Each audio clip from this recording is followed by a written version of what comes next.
Beno, arratzaldeon guztioi, duari gabe mila esker gurekin egoteagatik arratzalde honetan. Os decía que muy buenas tardes a todos vosotros y vosotras. Gracias por acompañarnos esta tarde. Y en primer lugar, hay que agradecer, hay que reconocer la labor, en primer lugar, dar las gracias a la Fundación Fernando Buesa Blanco Fundazioa, que ha permitido que estemos aquí en este acto. Cómo no, a la Universidad de Deusto, al Centro de Ética Aplicada de la Universidad de Deusto. También hemos de reconocer esta tarde a las víctimas del chantaje, a las víctimas en general de terrorismo, pero a las víctimas del chantaje, de la extorsión, especialmente aquellas que accedieron a colaborar en esta investigación y, cómo no, también a expertos de la propia universidad y expertos externos a la universidad que nos han apoyado, que han financiado este proyecto y que han aportado, sin duda ninguna, muchas ideas interesantes. El formato de la sesión va a ser muy sencillo. Como podéis ver, es una sesión bastante informal. Me decía Izaskun que no es igual que la presentación en Deusto, que fue un acto muy marcadamente académico. Daremos, en primer lugar, paso a Izaskun como coordinadora del proyecto. Después hablará Galo Bilbao. Y finalmente, aproximadamente hacia las 8 de la tarde, pues lo que haremos será abrir un turno de preguntas para que todos vosotros y vosotras, pues si estáis interesados por alguna cuestión específica o especial, podáis de una u otra forma participar y podáis aportar también vuestras ideas o simplemente preguntar. ¿Por qué esta investigación? ¿Por qué surge este proyecto hace ya varios años? Izaskun y Galo. Pues yo voy a retomar las palabras de un empresario alavés. Y son las palabras de un empresario alavés al que escuché en unas jornadas de Gesto por la Paz, creo recordar que en el año 2009, en el Palacio de Villasuso, en Vitoria, y que me resultaron en aquel momento unas palabras nuevas, no por conocidas, pero sí porque se hacían en un ámbito público, se expresaban de forma pública. Ese empresario alavés, que llegó a ser el director del Sindicato Empresarial Alavés, es Sabino Iza. Yo tengo la experiencia de haber vivido una situación. Cuando la gente venía, en la época en que yo estaba de presidente del SEA, y venían muchas personas con la carta, en esa época ellas me manifestaban su soledad, la soledad en que se encontraban al recibir esa carta, y acudían, de hecho, pidiendo ayuda. Hoy tengo grandes amigos que no conocía antes y que forjé en aquel momento. Amigos que no tenían a nadie con quien compartir la soledad ante la carta. Ese terror, ese profundo miedo que se les vino encima, al pensar además que esa carta la habían recibido ellos y solamente ellos, y que eran objetivo prioritario, y se les venía todo el mundo, todos los esquemas encima. En aquel momento lo que más me dolía y me sigue doliendo es cómo llegamos a pervertir el lenguaje. Cuando dialécticamente decíamos que era un chantaje, cuando decíamos que era un impuesto revolucionario, en vez de afirmar que era chantaje o extorsión. Incluso llegué a decirle al presidente de la Diputación: ¿pero os parecería normal que yo dijera que vengo a pagar el chantaje del IVA o el chantaje del IRPF? Vamos, es que esto es un chantaje y no un impuesto revolucionario. Aquello que afirmaba Sabino Iza en aquel momento quizás sea lo que nos ha dado alas o ha impulsado este proyecto desde el Centro de Ética de la Universidad de Deusto. Estos argumentos que recoge el Centro de Ética Aplicada para publicar este libro, Misivas del Terror, un estudio que pretende rehabilitar a un sector de las víctimas oculto hasta ahora, que pretende reconocer socialmente su sufrimiento y también exigir y clarificar algunas responsabilidades. Este reconocimiento debe de suponer, en primer lugar, hacer memoria, y que esa memoria no sirva solo para reconocer al empresariado, y sus derechos violados, sino también al mismo tiempo para contribuir a regenerar nuestra convivencia ciudadana.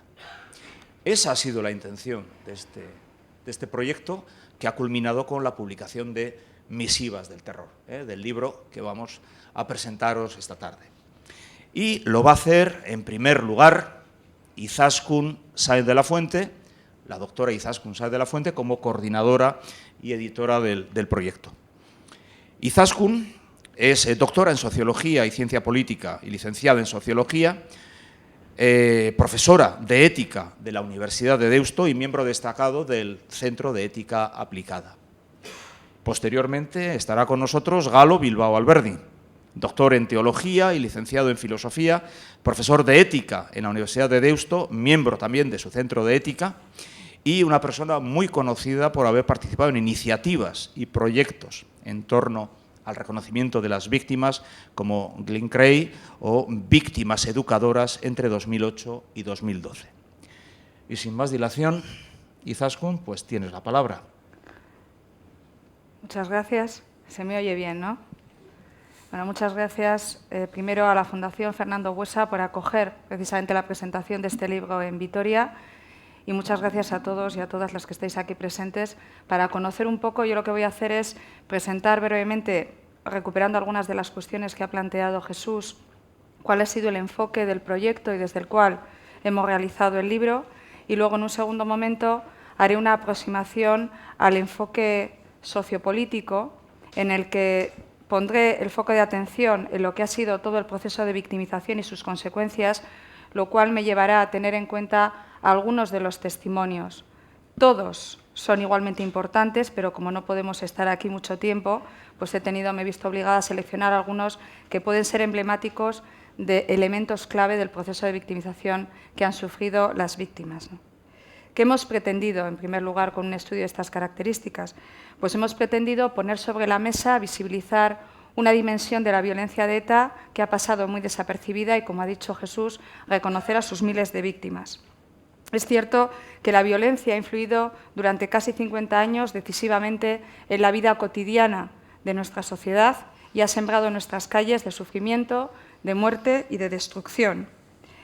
Se suele decir, y es verdad, que la sociedad vasca ha sido víctima de la violencia, pero esa afirmación nunca debe servir como coartada para difuminar la existencia de personas y de colectivos concretos que han sufrido directamente la violencia, contando con el aplauso y la connivencia de una parte significativa de la sociedad y la indiferencia silenciosa de otra.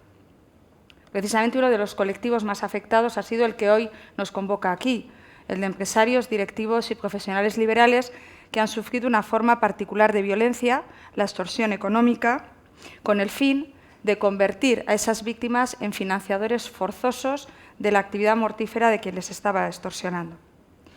Ese mal llamado impuesto revolucionario, hago un primer guiño al tema de los eufemismos del lenguaje, se gestó a principios de la década de los 70 y desde entonces se calculan, según los estudios, que por lo menos ha podido afectar a más de 10.000 personas.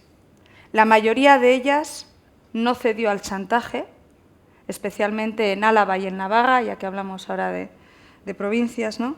Pero quienes lo hicieron fueron suficientes para conseguir mantener la actividad terrorista durante esos casi 50 años.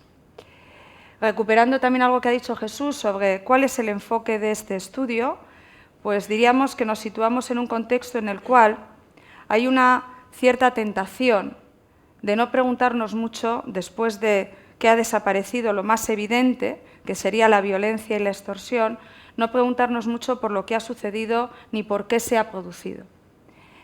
Y lo que creemos que no se puede defender es una falsa antinomia entre justicia y paz. La paz es mucho más que ausencia de violencia y ausencia de destrucción.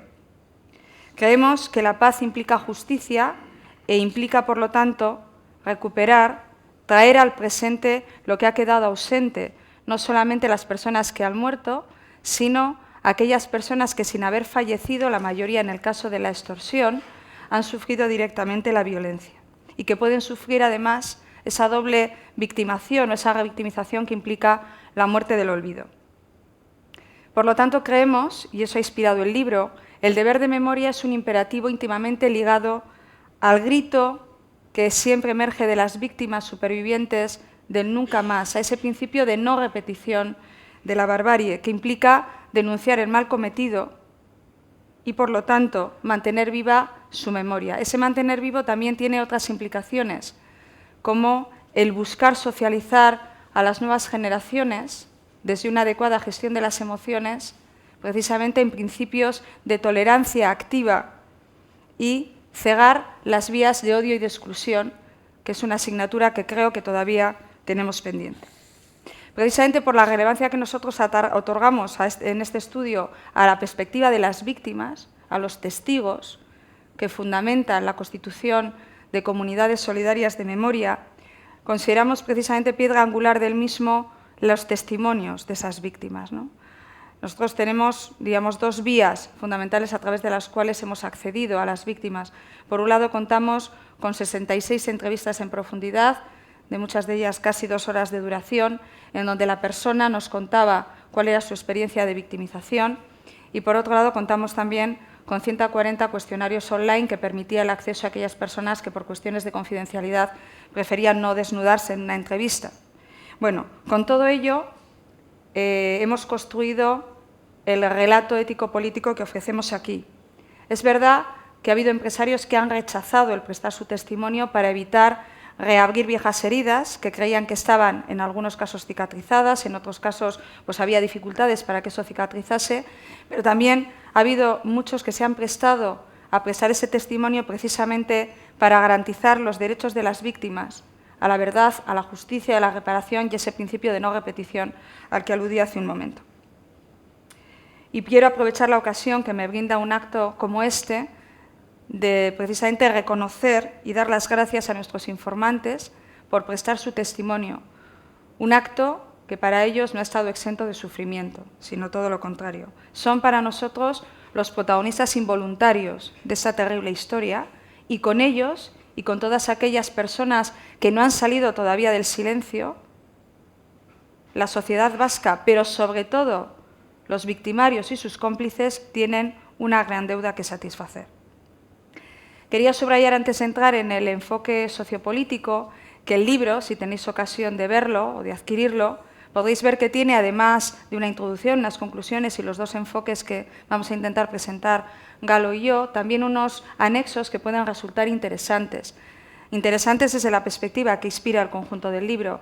Por un lado, incluye el cuestionario de base para las entrevistas en profundidad, incluye cartas de extorsión de diferentes épocas históricas, incluye también el protocolo de seguridad de una gran empresa para hacer frente a la amenaza, incluye 2 casos emblemáticos, el de José Legasa, empresario irunés asesinado en 1978, 2 años después de denunciar y contribuir al desmantelamiento policial y judicial de su proceso de extorsión, la carta que Juan Alcorta en 1980 presentó, hizo pública en prensa, denunciando su proceso de extorsión y negándose a pagar, y luego también contienen los anexos 5 testimonios que nos han parecido especialmente significativos para mostrar como ejemplos de algunas de las cuestiones que han inspirado nuestras reflexiones éticas y políticas. Paso entonces a la segunda parte de mi exposición, en la cual voy a intentar hacer un análisis de las claves sociopolíticas que nos inspiran y voy a tomar como referencia algunos de los testimonios. Como digo, son solo algunos y probablemente me hubiese gustado poner muchos más, pero no era posible por el tiempo disponible. La eficacia de la extorsión para la organización terrorista fue fruto de la complicidad de determinados discursos, actores y prácticas que contribuyeron a la cosificación y a la deshumanización del empresariado, haciéndole incluso corresponsable de su propia victimación. Nos referimos, por ejemplo, podríamos recordar a algunos de los que estamos aquí, la desvalorización generalizada del empresariado en los años de la transición. Una desvalorización que coayudaba, por ejemplo, a intoxicar los procesos de negociación de los convenios colectivos en determinadas empresas. Se ve, ¿verdad? Lo leo para que lo podamos ver todos. Parte del coste es que a todo empresario, por definición, se le consideraba un explotador. Y eso hace más difícil que es más fácil que se le pueda exigir que pague un impuesto. Pero también, además de eso, y se prolongó luego en épocas siguientes, la continua apelación a la contextualización de la violencia en una situación de conflicto político, a la que, según esa falaz y delirante lógica terrorista, los propios empresarios estaban contribuyendo. La organización terrorista es algo que ha subrayado antes Jesús, y su amplia red de delatores, de colaboradores y de cómplices utilizaban un lenguaje, como ese mal llamado impuesto revolucionario, precisamente para reforzar el componente de legitimación del proceso de extorsión. Varios de los entrevistados, como hizo en su momento Sabiniza, denunciaron precisamente ante nosotros ese perverso uso del lenguaje que contribuía a generar ese humus que le daba un aire de legitimidad a lo que no era más que puro y duro chantaje. ¿Qué significó la carta? La carta significó para las personas que lo recibieron un antes y un después en su vida. ¿Por qué? Alguien me decía, porque uno se sentía absolutamente señalado y la propia vida me cambió para siempre. Era como si te hubiesen dicho que tenías cáncer. Pero es que resulta que a uno de nuestros entrevistados el mismo día le detectaron cáncer y le llegó la carta. Se mezclaban sentimientos de perplejidad y de quiebra de la propia seguridad con sensaciones de incredulidad, de impotencia. Los extorsionados se hacían al menos dos preguntas. La primera, ¿por qué me ha llegado a mí? ¿Por qué me están extorsionando? Aunque muchas veces supieran que podía llegar. Y la segunda, ¿quién se ha chivado? La primera cuestión, eso de ¿por qué me ha llegado a mí?, podía adquirir a veces matices distintivos cuando quien la recibía, sobre todo en las primeras épocas, era un empresario de matiz nacionalista, porque decía, ¿cómo es posible que me manden a mí una carta con lo que yo he contribuido a la defensa de la causa vasca, ¿no? La densidad de la segunda pregunta, de quién se ha chivado, se refleja en testimonios como el que os pongo ahí delante. Lo que observé en las personas que se avinieron a contármelo, una desazón enorme en algunos casos, por quién sería el cabrón de su entorno que les había señalado. Porque es que había mucho agente de campo, había mucho inspector de Hacienda, entre comillas, en esta sociedad. Su función era precisamente el señalar. A lo que más miedo le tenían, sobre todo, era a que no sabían hasta dónde llegaba la red, los tentáculos. A veces tenía la percepción la gente de que ya fuera desde la propia caja de ahorros o banco con el que trabajaban, o desde entornos incluso de la sociedad gastronómica o de la cuadrilla, que quién les había puesto en el punto de mira o en la lista para recibir la carta, o que quién les había comunicado a esos, a la organización, que eran gente con posibles, o que incluso estaban en situación relativamente vulnerable y que le podían apretar. La mayoría de los entrevistados nos han dicho que mantuvieron el asunto en privado. Era una especie de tabú, una enfermedad colectiva, decía alguno, de la que no se hablaba, tanto para no preocupar a sus más allegados, como para no tener más condicionamientos a la hora de tomar una decisión, como para evitar que la amenaza se cirniese aún más sobre sus familiares, sobre sus más próximos, porque temían también cuál podía ser la reacción de su entorno social, de su entorno vecinal e incluso del entramado político, porque tenían constancia de la existencia de filtraciones más allá del color político del gobierno. Aunque se hicieran auténticos esfuerzos de racionalización de lo que sucedía, y la verdad es que la mayoría así lo hicieron, el miedo era muy inevitable, ¿no? Y además se retroalimentaba con cada nuevo asesinato, con cada nuevo secuestro que adquiría para estas personas un sentido ejemplarizante. Si le ha pasado a este, me puede pasar a mí. Muchas de las personas entrevistadas en el trabajo de campo fueron conscientes del peaje moral que implicaba el pago. Y se ve en este testimonio. Él lo decía, que él no podía pagar. Decía el número de guardias civiles que iba a matar con 10 millones. En otros casos se hablaba de la inutilidad del pago, porque se entraba en una especie de círculo vicioso que sabías cuándo empezaba, pero no cuándo podía acabar. Tenéis ahí otro testimonio. Siempre le decía, mira, si tú pagas, vas a proporcionar a esta gente la posibilidad de comprar el siguiente sello para enviar la siguiente carta. Es decir, tú primero no habrás resuelto tu problema, porque eso es insaciable. Ahora pagas porque eso ha ocurrido montones de veces y dentro de un año te van a decir, oye, perdón, joder, ya os di. Sí, pero aquello, de forma más aislada, algunos informantes también insisten en por qué tenían que pagar si era parte de su patrimonio. Perdón, es que tengo catarro, ya lo siento.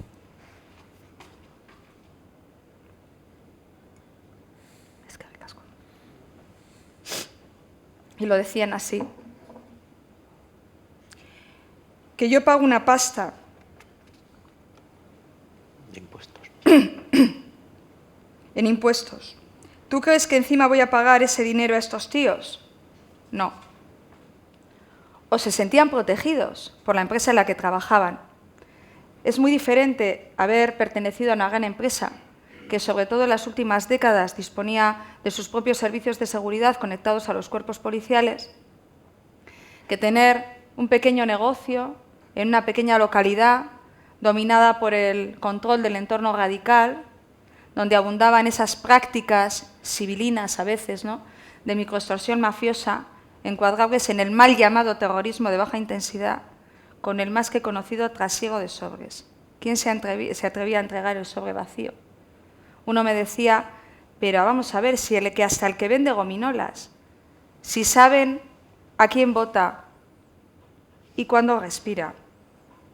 Si nos fijamos en aquellos casos en los cuales se decidió pagar, impelidos muchas veces por el miedo, a veces ni siquiera se hacía la pregunta de lo que se iba a hacer con el dinero, y si esa pregunta aparecía, en ocasiones era inducida desde fuera.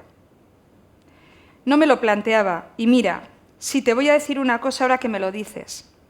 Ha habido un psicólogo que me hizo una pregunta que me dolió muy mucho, y además me parece lógico que en parte se haga esa pregunta, pero me dice, oye, ¿y tú? ¿No se te ocurrió nunca pensar que con ese dinero servía para asesinar a gente? Pero así, ¿eh?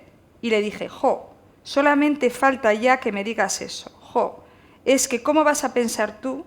¿Entiendes? En eso, o sea, ni se me ocurrió pensar en qué se iba a dedicar ese dinero, porque ya sabíamos a qué se iba a dedicar. Políticos, empresarios o amigos que actuaron como interlocutores y confidentes de personas extorsionadas subrayan lo difícil que les resultó tomar una posición ante semejante situación. Dicen que advirtieron a quienes fueron sus interlocutores de las terribles consecuencias del pago, pero también insistieron en su determinación de no juzgarles fuera cuales fueran las decisiones tomadas. Insistieron en que eran decisiones personales, que había que tomar teniendo en cuenta las circunstancias y que no se podían exigir comportamientos heroicos sin matices. Y yo siempre les decía, bueno, eso es una decisión muy personal tuya y yo no te voy a juzgar, hagas lo que hagas, porque tú eres quien tiene que valorar la percepción que tienes del peligro. Tienes que saber que las consecuencias de que digas que sí, pues es que estás dando fuerza y sostén económico y contribuyendo a que todo esto se mantenga. Pero a nadie se le puede pedir ser héroe, y yo no lo haría. Quizá también es a veces fácil decirlo cuando no lo has padecido. Por eso, yo he sido siempre en ese aspecto muy respetuoso. Vosotros decidís, a ver qué hacéis. Otras personas, nos dicen algunos, que venían ya con la decisión tomada, sobre todo más en las primeras épocas, y solo pedían que se les ayudase a buscar los contactos oportunos para entrar en contacto con la organización terrorista. Entonces, muchas veces venían donde mí al partido a pedir consejo. Y más que pedir consejo, muchas veces a pedir, oye, yo quiero pagar. No, no te estoy pidiendo consejo, te estoy diciendo dónde, en San Juan de Luz o en Biarritz, dónde, en qué sitio y en qué bar, o en qué punto yo puedo tomar contacto con la persona que me pueda resolver este problema. A veces las víctimas y los familiares que sufrieron todos estos procesos, especialmente si hablamos del cónyuge o de sus hijos, experimentaron trastornos psicológicos temporales, a veces incluso crónicos, que dificultaban su adaptación a la vida cotidiana y que además afectaban a las relaciones de pareja, lo cual multiplicaba los efectos del estigma y además lo hacía en un clima de incomprensión social. Mi mujer ha sufrido mucho, ha tenido una fobia social. Se consideraba, no llegó a ser una manía persecutoria, pero sí se consideraba observada y se consideraba vigilada. Llegó un momento en que no podía ir a un restaurante porque le entraban unas sudoraciones y unas ansiedades que no podía ni comer. Le ha hecho perder mucha seguridad y autoestima. Luego vienen a tu casa los amigos y ven que vives en una casa estupenda y tal, y les cuentas que no estás bien y no te creen. Le echaban hasta broncas a mi mujer sus amigas. El estigma y sus secuelas se intensificaron tras haber sido víctima de un atentado o de un secuestro. Medidas de autoprotección y de seguridad que no son normales, pues de alguna manera terminaron invisibilizándose, pasando desapercibidas para el conjunto social y rutinizándose incluso para el propio amenazado. Algunos de los hijos de esas personas extorsionadas vivieron toda su infancia y su adolescencia a la sombra de los escoltas de sus progenitores. Sí, toda la vida con escolta. Hasta el año 2002 he estado con escolta siempre. Yo al poner contacto toda la vida. He mirado debajo de mi coche todos los días del año. O sea, he tenido que viajar con billetes de avión falsos. Yo la verdad que como lo tenía asumido desde el minuto cero, tampoco he sufrido tanto. He tenido muchos amigos amenazados. Y bueno, de hecho yo me acuerdo de una cena que hice en mi casa y como en las películas del oeste. Al entrar en casa, la gente dejaba los revólveres en el perchero. Tales medidas condicionaban, como os podéis imaginar, decisivamente la vida, limitaban severamente la libertad y mantenían a la persona extorsionada en un estado permanente de alerta, algo que se mantuvo incluso cuando ETA comunicó oficialmente a las organizaciones empresariales que cesaba la extorsión en primavera del año 2011. Es el caso, por ejemplo, de la secuela psicológica asociada a la posición de una persona en un local hostelero o comercial. Uno me decía, yo no me siento nunca de espaldas a la puerta, pero vamos, instintivamente. El trabajo de uno, ser escolta, se erigía en el recordatorio cotidiano del estigma y de la victimización de otros, que eran los empresarios, los directivos y los profesionales liberales. Debe tenerse en cuenta también aquellas personas que tras sufrir cotidianamente ese hostigamiento se vieron obligadas a marcharse temporal o definitivamente de Euskadi, y para los cuales, pese a disponer, aunque no siempre, de recursos económicos, todo lo que tiene que ver con el sentimiento de culpabilidad, la ruptura de relaciones, el desarraigo, fueron procesos agudos. Algunos tuvieron que volver, otros no volvieron nunca. No solo hubo personas que se marcharon del País Vasco, sino que otras que cambiaron de domicilio dentro de la misma comunidad autónoma. Pues algunas de municipios más rurales o más cercados por la presión del entorno radical a municipios más grandes, a capitales de provincia, etcétera, etcétera, ¿no? Otros que dejaron de ir de vacaciones a su pueblo de toda la vida para que no sufrir el hostigamiento y para que les dejaran en paz. Pero también otras personas nos contaban que ellos se mantuvieron en su domicilio por cuestión de dignidad, que no estaban dispuestas a cambiar de domicilio y que se sentían muy aferradas a su tierra. Y eso, hablando de los círculos de responsabilidad, en lo que voy a entrar ahora, pues evidentemente provocó reacciones de disgusto en las comunidades de vecinos, que aplicaron la política de no en mi patio trasero y que se sintieron molestas y rechazaron algunas medidas de seguridad porque para ellos les ponía en la diana, junto con los propios extorsionados.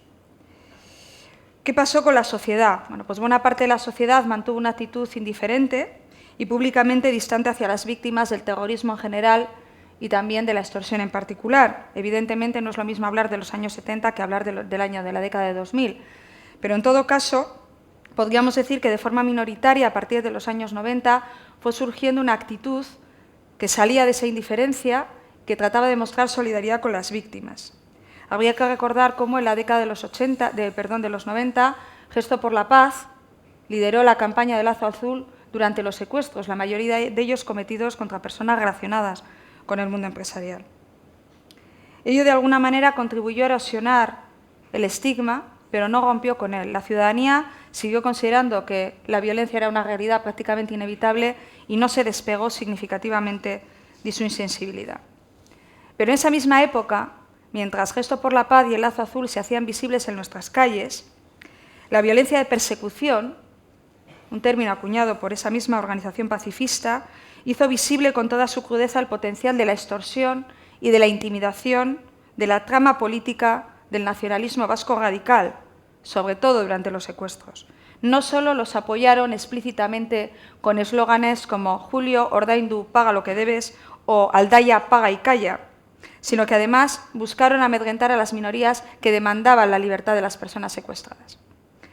El entorno de esa izquierda abertzale, autodenominada izquierda abertzale, y de su vanguardia juvenil, jaleó a los victimarios, legitimó e incluso contribuyó a que las prácticas de la extorsión se constituyeran en una realidad autoevidente en nuestros barrios y en nuestros pueblos.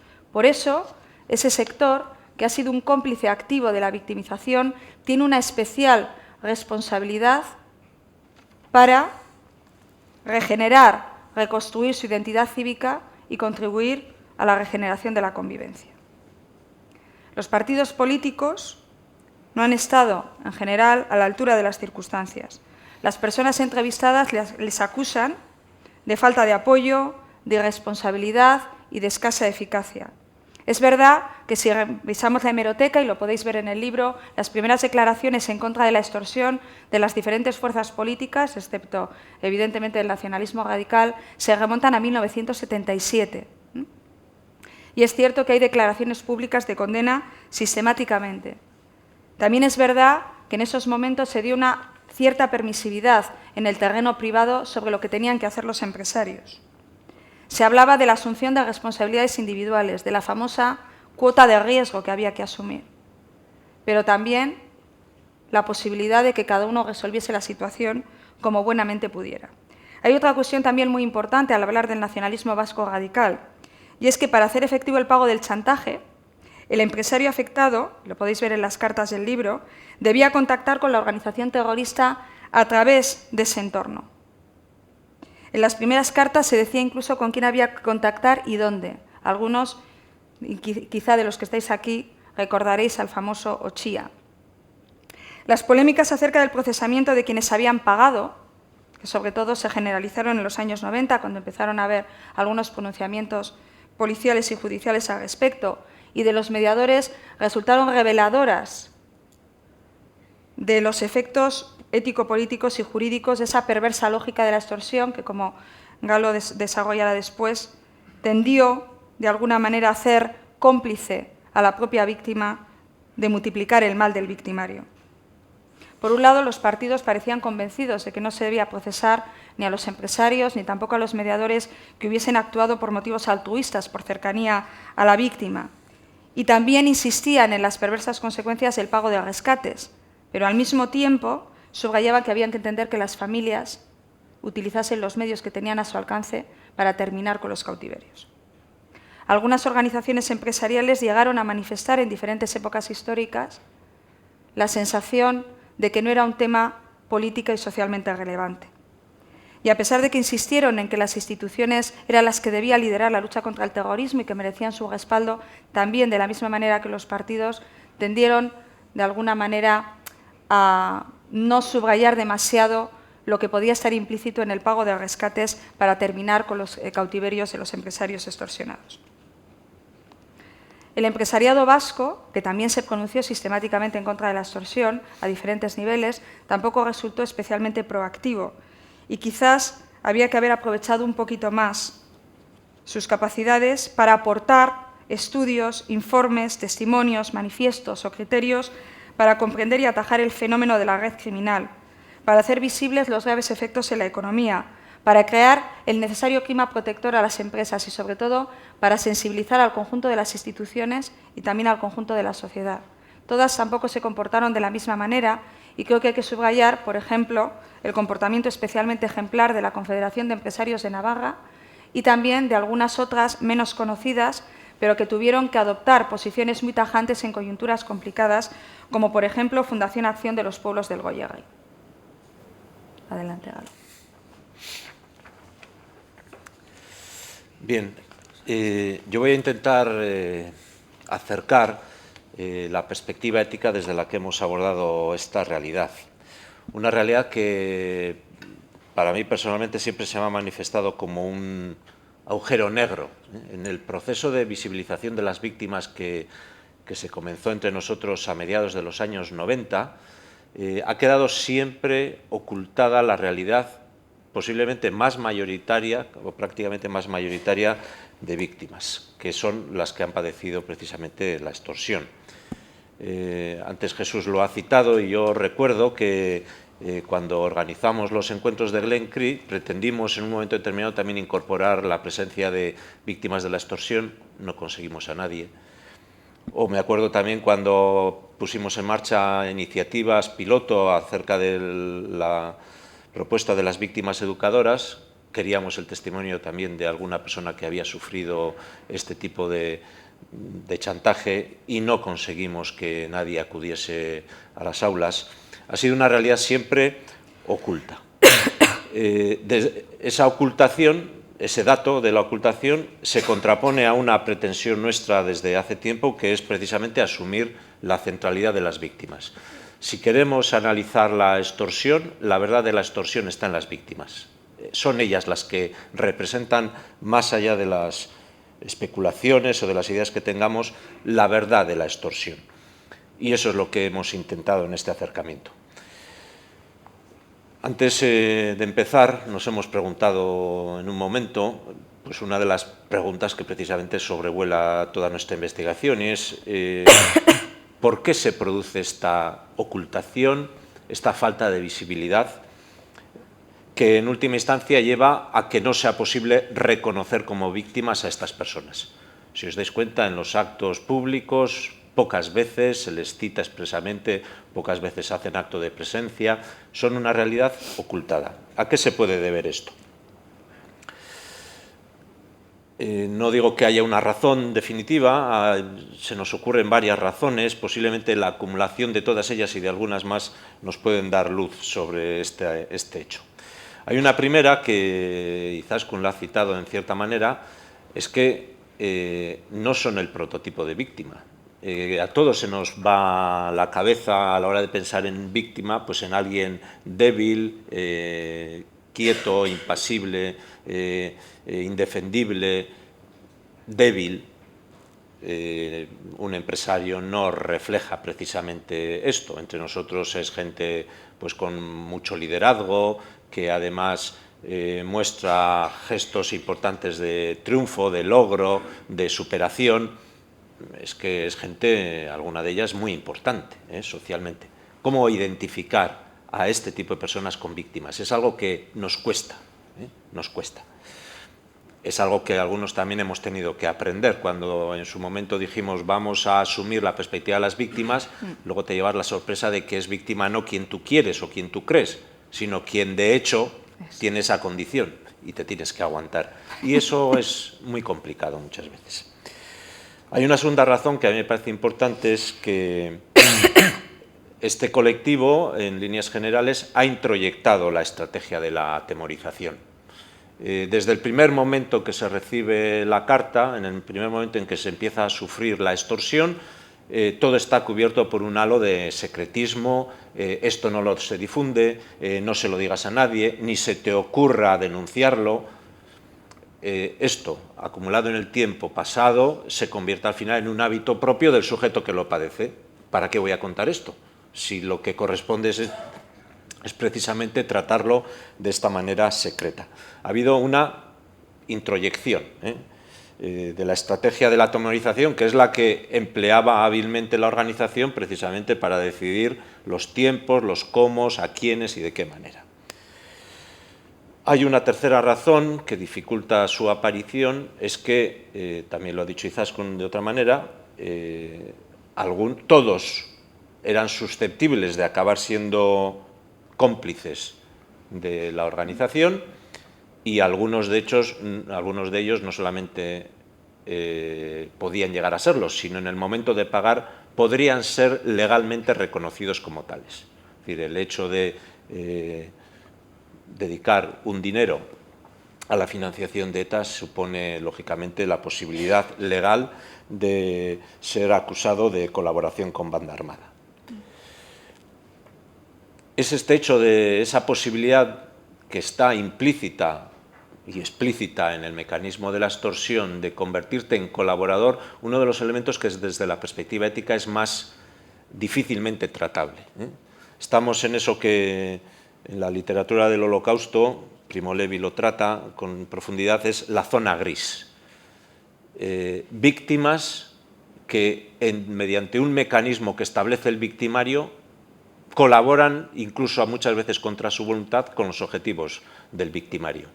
En este punto hay que recordar las propias afirmaciones de Primo Levi, que después de decir todo esto sobre la zona gris dice: pero esto en ningún caso nos hace intercambiables a las víctimas y a los victimarios. Pero es cierto que hay un espacio en el que, utilizado adecuadamente los mecanismos, se acaba consiguiendo la máxima perversión. Yo, que soy víctima, encima me convierto en colaborador del victimario. Este mismo hecho, otra razón por la cual posiblemente se ha producido la ocultación, es que confronta a las víctimas entre ellas. Quien ha pagado es consciente de que con lo que hace está generando, está ayudando a generar otras víctimas. O quien no ha pagado y ha sufrido mucho por ello, secuestros, temores, en algunos casos bombas en sus empresas, etcétera, podría enfrentarse a quien ha pagado diciendo: no has estado a la altura de las circunstancias. Los propios empresarios que no han pagado dicen que nunca se les ocurriría hacer eso, pero es más que razonable pensar que si alguien ha sufrido mucho haciendo lo que debía hacer, ¿cómo no verse enfrente de quien no tuvo la oportunidad, no pudo, en última instancia, portarse heroicamente como él? Nos vamos a enfrentar los dos, que somos también víctimas. Pero es que además, para ser víctima no hace falta ser un héroe. Y lo que reflejan muchos de los testimonios es que comportamientos heroicos hay muy pocos. Incluso entre quienes no pagan, muchas de las razones que se esgrimen son tan poco edificantes como: no era consciente del peligro que corría. Esto no es ningún mérito, esto se llama temeridad en castellano, no es ni una virtud, es un vicio. Un vicio contrario al de la valentía es la temeridad. Desconocía el riesgo, o me siento suficientemente seguro en mi organización, en mi empresa, porque es una empresa potente y tiene recursos para ofrecerme una seguridad que al menos subjetivamente me dice: a mí no me va a tocar. O precisamente porque pertenecía a una gran empresa decía: en realidad no me lo piden a mí, se lo piden a la empresa, es su problema, y se descargaba.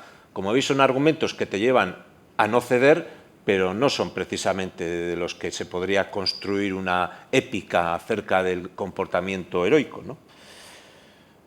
Hay incluso quien lo hace desde una perspectiva puramente estratégica. Se sabe cuándo se entra en esto, pero no cuándo se acaba. ¿Cuándo van a dejar de pedirme? Si me piden una vez y doy, puedo suponer que me van a dejar en paz, o que van a seguir pidiéndome. ¿Hasta dónde? Ahora puedo con esto, y lo siguiente voy a poder con ello.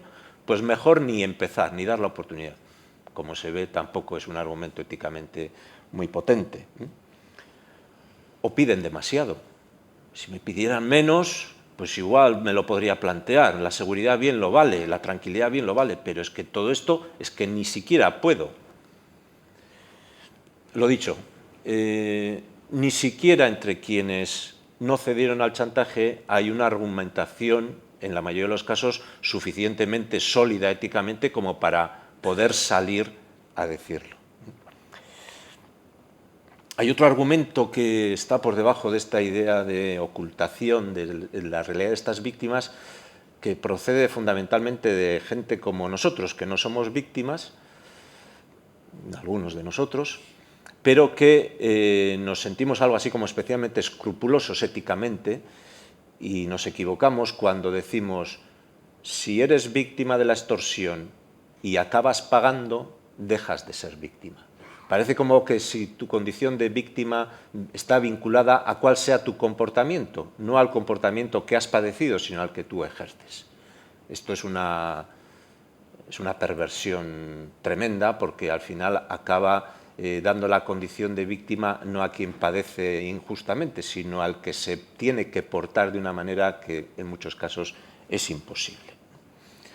O lo ha citado Izaskun en el último momento, también producto del contexto social, somos los que rodeamos a las víctimas las que le hacemos ver que su presencia nos resulta molesta e incómoda, y por lo tanto pues ellas también se dan cuenta de ello y acaban negando, ocultando, no diciendo lo que les ha ocurrido.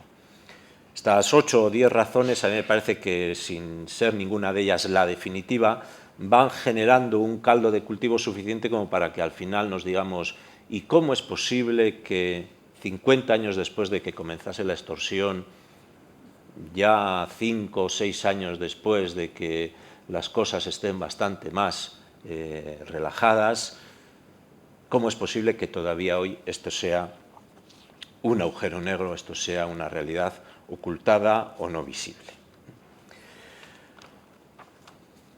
Voy a insistir un poco en el argumento de si se pierde o no la condición de víctima, porque me parece central.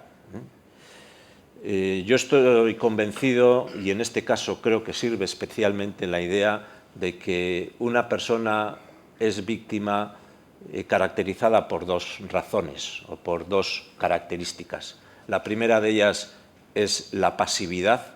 Ella no se hace la víctima, alguien decide que va a ser víctima. No es algo que ella hace, sino algo que le hacen. Y la segunda es la inocencia, que en última instancia no quiere decir que no cometa errores o que no cometa faltas morales, sino que nada de lo que esa persona haga, ni esa ni ninguna, podríamos decir, le convierte en sujeto merecedor de un trato injusto de vulneración de sus derechos fundamentales. Desde esa doble característica, a mí personalmente no me da igual, pero no pierde su condición de víctima quien, habiendo sido extorsionado, paga, frente a quien, habiendo sido extorsionado, no lo hace. Porque las dos sufren injustamente una vulneración de sus derechos, independientemente de que luego ellas actúen de una manera o de otra. Desde este reconocimiento de la dificultad, de la complejidad de la cuestión, el esfuerzo que hemos intentado hacer es colocarnos en esa situación de la víctima, poner los ojos fijamente en cuáles son las circunstancias que la acompañan y proponer no ya una valoración ética de su comportamiento, no se nos ocurriría hacerlo nunca, sino ofrecer una estructura ética que les permita a ellas hacer sus propias consideraciones desde su situación individual, desde sus propios planteamientos. Y si os acercáis a las páginas del texto, pues veréis que hay pues a veces un prolijo desarrollo de distintas teorías éticas hasta que llegamos a formular un esquema que dice, desde este esquema ahora le corresponde a cada una de las personas que han vivido esta situación hacer su ejercicio de autocontemplación y de decisión acerca de hasta dónde eran responsables o no, qué culpabilidades tenían o no y todo lo que eso se deriva. Esta situación, que es la central, y desde esas situaciones desde las que hemos intentado posteriormente pues, fijarnos en otros sujetos. La figura del victimario es fácilmente rebatible desde la ética y lo más que hemos hecho ha sido intentar desfondar los argumentos, los supuestos argumentos que justificaban su planteamiento, el argumento social, la lucha contra el opresor explotador de la clase trabajadora, o el argumento ecológico, lo ha padecido mucho empresariado vinculado a obra pública, o el argumento de la construcción nacional. En la figura del mediador hemos intentado ser un poco más escrupulosos porque mediadores hay de muchos tipos, hay mediadores en favor de las víctimas, hay mediadores en favor de los victimarios, hay mediadores que se mantienen como en cierto angelismo porque en realidad lo que pretenden es defender a la sociedad, al pueblo, y es una figura especialmente incómoda, y luego hay mediadores pues, que buscaban su propio progreso personal o profesional. Y por último hemos intentado también ponderar un poco la responsabilidad de quienes hemos estado circunstantes, quienes hemos estado alrededor de esta realidad intentando ver cuál era nuestra participación o no en todo ello. Voy a terminar haciendo una breve consideración a algo que es muy clásico entre nosotros, que es hablar de todas las víctimas tienen derecho a la verdad, a la justicia y a la reparación, pero cuando este esquema lo trasladamos a las víctimas de la extorsión, yo me quedo casi sin palabras, porque ¿qué verdad se puede construir, qué verdad jurídica se puede construir en un caso en el que precisamente es el delito que más se ha cometido y el que menos se ha perseguido? ¿Cómo vamos a llegar a la verdad jurídica? Desde esa verdad jurídica inexistente, la verdad histórica, al menos por el momento, es muy escasa. Y la verdad testimonial, pues como podéis ver, es costosísima. El derecho a la verdad queda muy debilitado. El derecho a la justicia correlativo es evidentemente imposible en estos momentos. Y ya qué decir del derecho a la reparación, que vamos a restituir. Vamos a restituir lo que se ha pagado para seguir financiando la actividad de una banda terrorista. Esto es muy complicado. ¿Cómo rehabilitamos a estas personas? Vaya por donde vaya, os reconozco que me encuentro en callejones con difícil salida. Desde ahí, concluyo ya, creo que desde nuestra pretensión de visibilizar este agujero negro, creo que hemos llegado a un logro muy parcial, muy limitado, pero a un logro. De hecho, hoy estamos aquí hablando sobre ello, no es poco. Ha aflorado. Creo que también el esfuerzo que se ha pedido a estas 66 personas, porque en realidad se les pedía un esfuerzo, no se les regalaba un caramelo, creo que se ha convertido en un bien. De hecho, muchas de ellas nos han dicho, era la primera vez que había hablado sobre esto públicamente, me ha venido bien sacarlo, no pensaba que esto iba a ser así, pero reconozco que ha sido un servicio que me he prestado a mí mismo, me he dado este homenaje de poder hablar sobre ello, pues esto también está entre nosotros. Queda muchísimo trabajo por hacer, de visibilización, profundizar en la microextorsión, que tiene unas peculiaridades muy importantes y que va a ser muy difícil extraer de ella elementos significativos. Y a mí me queda como un cierto regusto amargo. No vamos a llegar a cubrir suficientemente el depósito de testimonios de personas que han sufrido este tipo de victimización. En este momento en el que estamos construyendo relatos, y yo soy muy partidario de relatos múltiples, variados, en confrontación, que se enriquezcan mutuamente, que se depuren mutuamente, sospecho, ojalá me equivoque, que esta realidad de la extorsión va a ser la hermana pobre, la menos presente en este esfuerzo que en estos momentos estamos haciendo por recuperar testimonios. Ahí. Eskerrik asko, Galo, Izaskun. Bueno, si tuviésemos que hacer una breve relatoría y un breve resumen, creo que está prácticamente todo dicho. Lo que sí os invitamos es a que de una u otra forma os podáis zambullir en las páginas del libro y podéis completar lo que tanto Izaskun como Galo han dicho. Y también, quizás en justicia, Galo y Izaskun, mencionar también a otra persona importante, que ha tenido una relevancia importante en este texto, en el que mi aportación es muy humilde, pero la de Xavier Echeverría Mauleón es una aportación muy importante, es catedrático emérito de la Universidad de Deusto, miembro destacado del Centro de Ética Aplicada, y Xavier, junto con Galo, han tenido también una destacada aportación, y sería injusto no mencionar al director del Centro de Ética, Javier Arellano, sin cuyo impulso tampoco esto hubiera sido posible. Y sería injusto no mencionar también a un alavés vinculado al mundo empresarial, que es Luis Ramón Arrieta, que ha sido realmente una persona que ha sufrido mucho, que todavía sufre, porque el sufrimiento está presente en su propia familia, y que ha tenido también un impulso importante en este proyecto. Se ha pretendido rehabilitar, se ha pretendido recuperar a esas víctimas, como decía en su última aportación Galo, más olvidadas, que quizás se hayan excluido también porque han sufrido mucho del espacio público. Y en ese tipo de intento, esa es nuestra aportación, yo recupero una de las citas que en el propio libro aparecen de Aurelio Arteta, 2012, no basta con dejar de asesinar o de funcionar como cómplice para ser demócrata. Hace todavía falta desprenderse de creencias pre- y antidemocráticas que se han rebatido hasta el cansancio en nuestra sociedad. Cuando decía Izaskun que hay un sector de ese mundo radical que debe de hacer una reflexión profunda, creo que esta aportación también puede ser de una u otra forma algo que pueda interpelar a ese mundo. Imagino que tenéis dudas.